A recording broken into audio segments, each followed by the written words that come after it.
During the early 90s, when I was working with clients who were trying to grow faster, I noticed a odd and very troubling thing. The gold standard methods of marketing, the segmenting your customers, targeting the attractive segments, positioning your product to be differentiated in the minds of your customers, simply wasn't working reliably. My clients would do really good research, they'd mine that research for insights, they'd engage great creative, they'd run really good campaigns. Occasionally, that would turn into double-digit sales growth. Most of the time, basically sales stayed flat, plus or minus. And sometimes, really disturbingly, sales went down. It was a real puzzle. And I was in a tough spot. I could continue to sell and use those widely accepted methods, but never be sure that I was going to help my clients, or I could stop, try to figure out what was wrong, and do something different. So what did Bob do? Bob decided to do something different. Not for the sake of being different, but for the quest to find a methodology for reliable organic growth. His core thinking that emerged in the 1990s evolved over the last couple decades. I got involved in the process in the early 2000s and started to teach this set of materials in demanding client settings in North America, in Europe, in Asia, in Southeast Asia, in large companies and small companies, in developing regions and fully developed regions, in B2B and in B2C. We learned how to eventually, in the last 5 years, get it down to 5 core principles. And not just the principles, but also the tools associated with each of the principles. And that's what we'd like to share with you today. So what we've got after all that work is the Organic Growth Playbook, a comprehensive, integrated approach to what we think of as the toughest, albeit ironically, the most common problem that managers face, which is successfully launching or growing a modestly differentiated product in a tough, crowded market.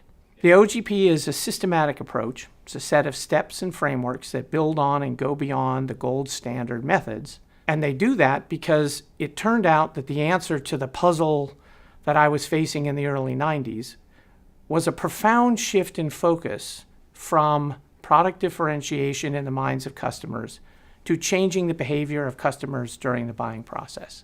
Don't get me wrong, gold standard methods aren't wrong. We have to do product positioning, but it's insufficient. It ignores what people and companies do in the buying process, and it turns out that customer behavior in the buying process has a decisive, independent effect on what they purchase and whether they purchase. It's that shift in focus that led us to develop the new tools and frameworks. What the book does is explain the insights and concepts behind those new tools and frameworks, provides detailed instructions on how to apply those tools and frameworks to your situation, and illustrates it all with 4 comprehensive client stories. So I'd now like to tell you a story of a pharmaceutical client.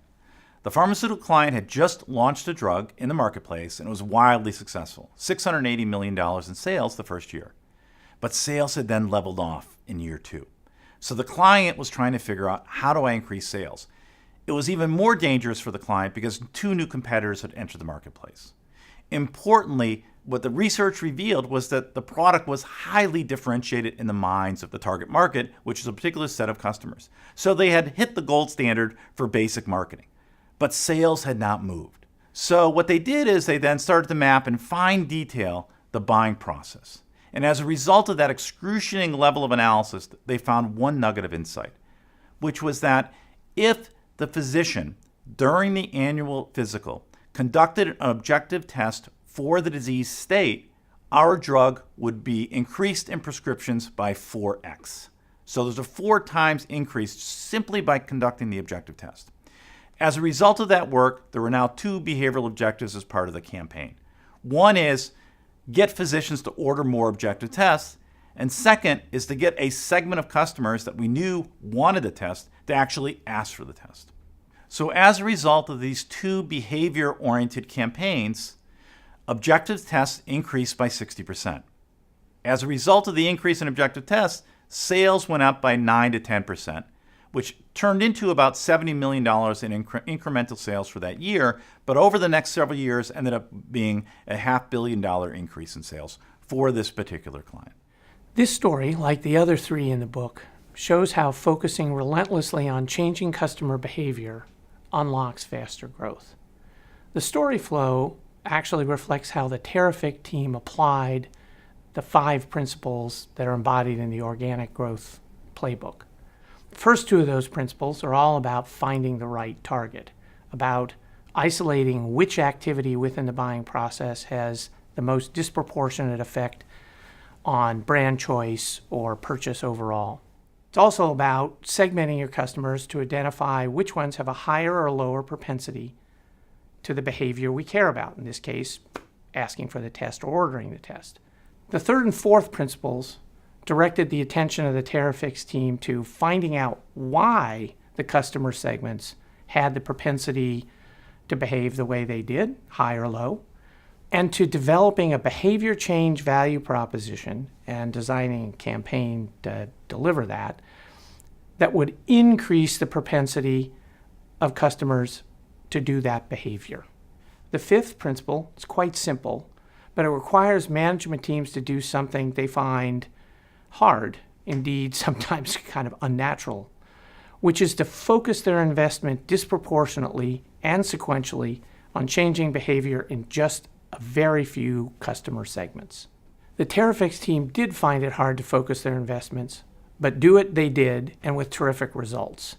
And those kinds of terrific results happen whenever and wherever the principles get applied. The approach has been used and is still being used successfully on every continent in every kind of B2C and B2B market. We know those kind of results happen because many of those clients have tracked their growth before and after applying the principles.